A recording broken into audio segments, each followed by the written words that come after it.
Story time! Na-feel mo na ba minsan yung nagpunta ka sa isang lugar o di kaya may isang event o may kausap ka na tao tapos bigla mong maiisip, "Parang nangyari na 'to." Pero first time lang naman nangyari sa'yo o first time mo lang na-meet yung tao o kung medyo sosyal ka sasabihin mo, "Is this deja vu?" Next, 'di ba? Yung maarte, 'di ba? Alam niyo may kuwento ako tungkol diyan. Kaya 'wag mong i-skip 'to, panoorin mo hanggang dulo kasi I'm sure magugustuhan mo 'tong story na 'to. Alam niyo may nabasa akong book before at ang sabi dun sa book na yun, tayo daw, bago tayo mapunta dito sa Earth, napili na natin lahat ng mangyayari sa atin. Lahat tayo yung pumili.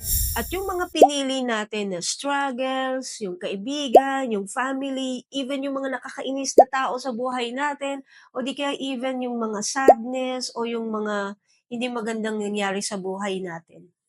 Tayo pala pumili Oh nun. my So, God! paano nangyari yun? Kasi daw, nung bago tayo ipanganak, kausap daw natin si God. Tapos, kasama ni God, tayo yung nag-handpick sa lahat ng mararanasan natin dito sa earth. Yan nga, sino yung magiging parents natin. Kumbaga, katandem natin si Lord, kasama siya nagpaplano ng buhay natin.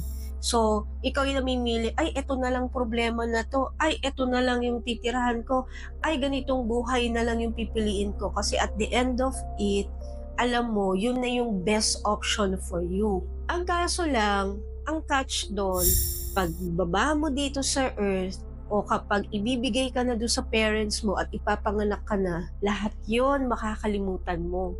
Oh, di ba?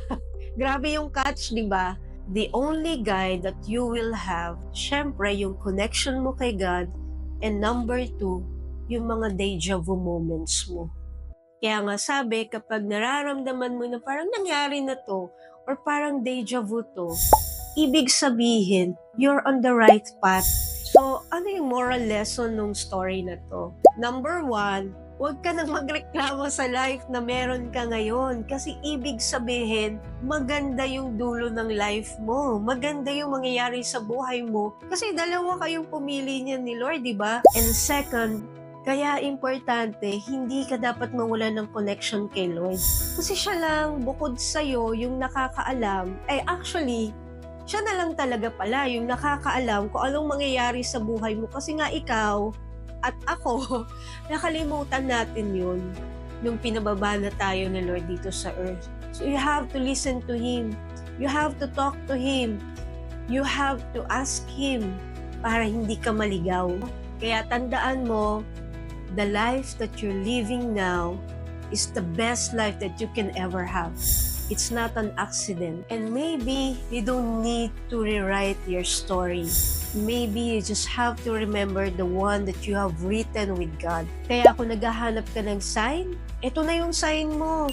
You reconnect with God para makausap mo ulit siya tungkol sa mga pinlano niyo noon sa buhay mo.